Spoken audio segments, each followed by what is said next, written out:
नमस्कार। मैं सुधीर श्रीवास्तव ज्योतिष अनुसंधान केंद्र में आपका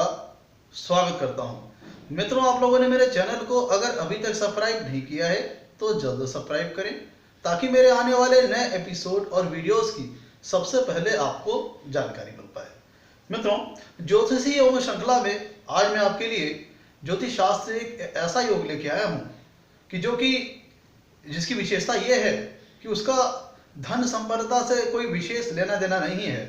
वो तो खैर उसके अंदर स्वाभाविक रूप में निहित है, लेकिन उसके जो विशेष गुण है वो ये है कि अगर वो कुंडली में मौजूद हो तो व्यक्ति की धर्म के प्रति आस्था को मजबूत करता है, धर्म के प्रति समर्पण के भाव को मजबूत करता है। वैदिक जो जातक होता है वो नैतिक आधार पर, नैतिक मूल्यों पर काफी मजबूत होता है, सशक्त होता है, प्रशस्त होता है। मित्रों,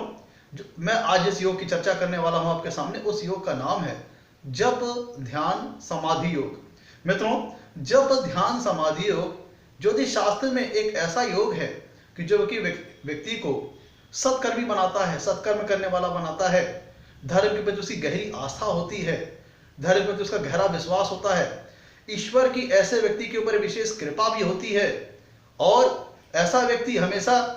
सत्संगत में रहने वाला, अच्छे आचरण करने वाला, अपने गुरुजनों को, अपने बड़े लोगों को, अपने पूर्वजों को, अपने जो बड़े हैं अपने से बड़े लोग, उनको हमेशा आदर सम्मान देने वाला है। हमेशा नीति के रास्ते पे, नैतिक आधार पर, एथिकल मैनर में, एथिकल लिहाज से बहुत अच्छा आदमी होता है। वो अपनी नीतियों के चलते, अपने सत्कर्मों के चलते समाज में प्रसिद्ध होता है,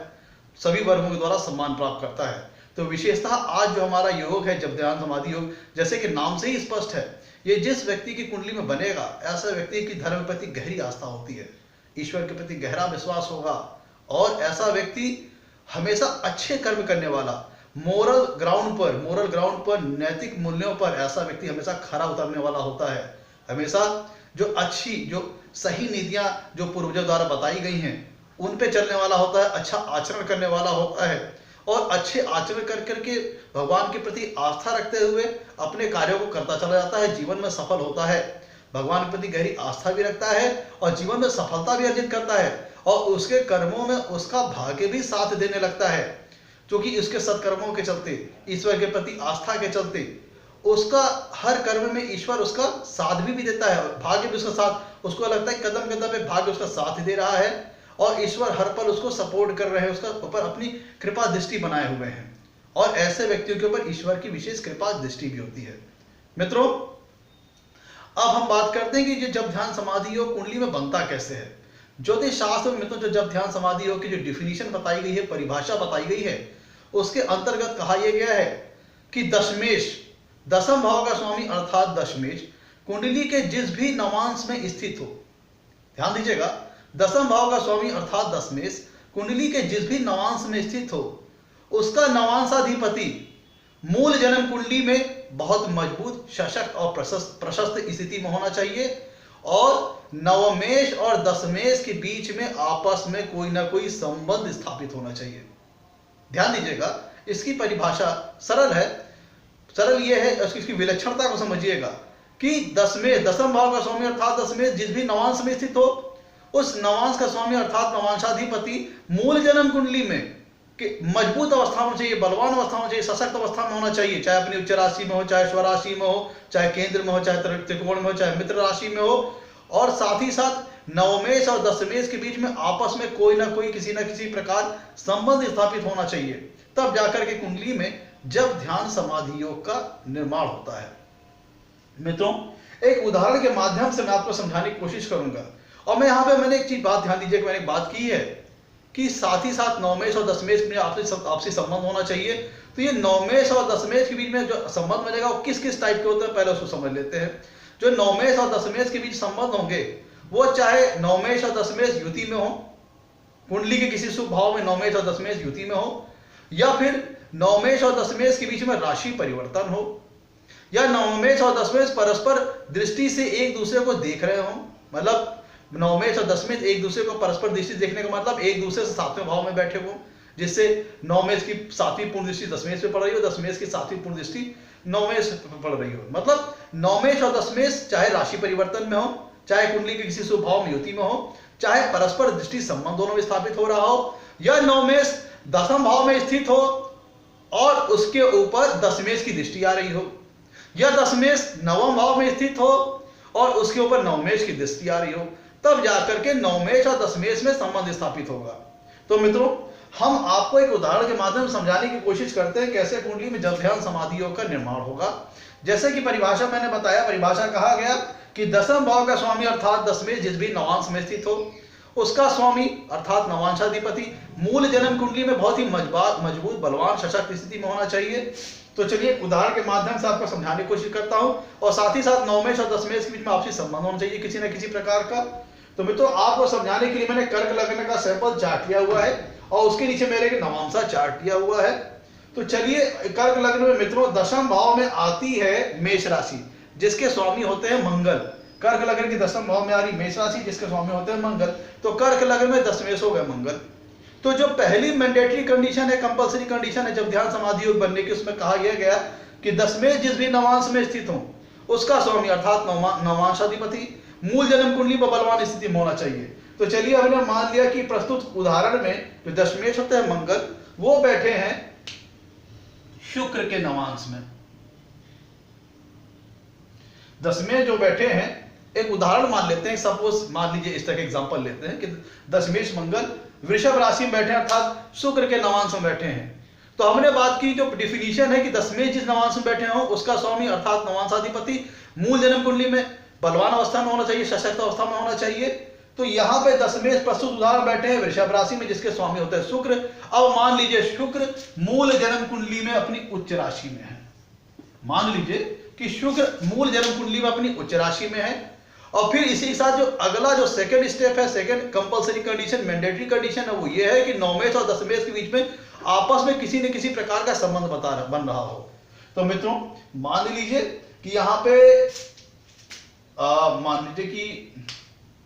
प्रस्तुत कुंडली में मित्रों कर्क लग्न कुंडली में नवमेश गुरु होते हैं, नवम भाव में मीन राशि आ रही है जिसके स्वामी होते हैं गुरु, और दसम भाव में मेष राशि आ रही है जिसके स्वामी होते हैं मंगल। तो कंडीशन ये है कि नवमेश और दशमेश के बीच में आपसी संबंध स्थापित होना चाहिए, जो दूसरी मैंडेटरी कंडीशन है। तो चलिए, हमने मान लिया कि गुरु बैठे हैं दसम भाव में और मंगल बैठे हैं नवम भाव में। तो इस प्रकार से इस कुंडली में जब ध्यान समाधि योग का निर्माण हो सकता है। अब हमने आपको बताया किन किन कंडीशंस में नवमेश और दशमेश में आपसी संबंध होगा। तो इस देखिए, यहाँ पे जो नवम भाव का स्वामी है वो दसम भाव में स्थित है, जो नवम भाव का स्वामी है वो दसम भाव में स्थित है, और जो दसम भाव का स्वामी है वो नवम भाव में स्थित है। नवम भाव में मीन राशि आ रही, मीन राशि के स्वामी होते हैं गुरु, गुरु बैठे हैं दसम भाव में। दसम भाव में मेष राशि आ रही है जिसके स्वामी होते हैं मंगल, वो बैठे हैं नवम भाव में। तो इस प्रकार से प्रस्तुत उदाहरण में नवमेश और दशमेश में राशि परिवर्तन हो रहा है जिसके चलते जब ध्यान समाधि योग बनेगा। अब हम इसी उदाहरण में आपको लगे हाथ बता देते हैं कि नवमेश और दशमेश में किस किस तरह का एक आपसी संबंध बनेगा, एक उदाहरण के माध्यम से बता दें। तो चलिए मित्रों, मान लीजिए एक तरीका यह भी है कि गुरु मान लीजिए बैठ गए आपके, राशि परिवर्तन तो हमने देख लिया। अब मान लीजिए कि एक तरीका यह भी है कि गुरु और मंगल, गुरु होते हैं नवमेश और मंगल होते हैं दशमेश। तो नवमेश और दशमेश युति करके अगर किसी कुंडली के किसी शुभ भाव में बैठ जाए तो भी आपसी नवमेश और दशमेश में आपसी संबंध बन जाएगा। या मान लीजिए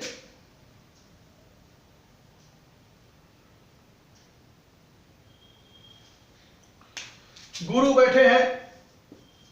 पांचवें भाव में और मंगल बैठे हैं एकादश भाव में।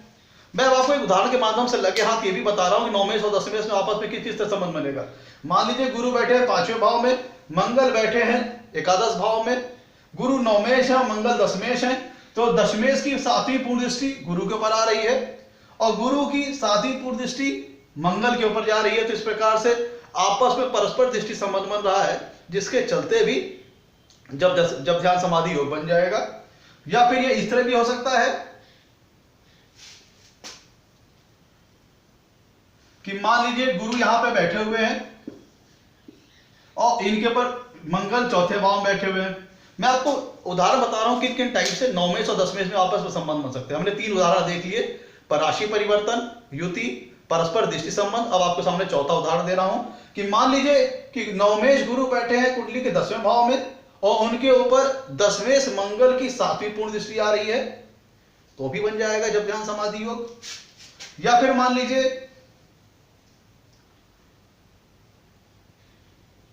ये मित्रों एक टाइप मैंने और देखा, मान लीजिए कि मंगल बैठे हैं 9वां भाव में और गुरु बैठे हैं 3रे भाव में। मंगल बैठे हैं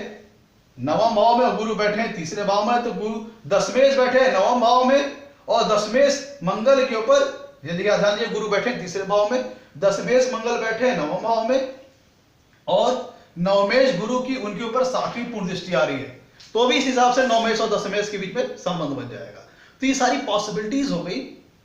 कि नवमेश और दशमेश में कैसे आपसी संबंध बनेगा। तो डिफिनीशन एक बार फिर आपको बता देता हूं जब ध्यान समाधि योग की। जब ध्यान समाधि योग की डिफिनीशन ये रही कि दशमेश जिस भी नवांश में हो, मतलब 10वां भाव का स्वामी अर्थात दशमेश जिस भी नवांश में स्थित हो, उसका स्वामी मूल जन्म कुंडली में बलवान अवस्था में होना चाहिए, सशक्त अवस्था में होना चाहिए और नवमेश और दशमेश के बीच में आपस में किसी प्रकार का संबंध स्थापित हो, तब कुंडली में जब ध्यान समाधि योग बनेगा। तो देखिएगा जो प्रस्तुत उदाहरण में मित्रों मंगल जो दशमेश होते हैं, प्रस्तुत उदाहरण मंगल दशमेश बैठे हैं शुक्र के नवांश में और शुक्र मूल जन्म कुंडली में अपनी उच्च राशि के होकर के 9वें भाव में बैठे हैं, शुक्र उच्च राशि होकर 9वें भाव में बैठे हैं, तो दशमेश का नवांशाधिपति मूल जन्म कुंडली में मजबूत है और नवमेश और दशमेश के बीच में आपसी संबंध भी स्थापित हो रहा है, जिसके चलते कुंडली में जब ध्यान समाधि योग का निर्माण हो गया।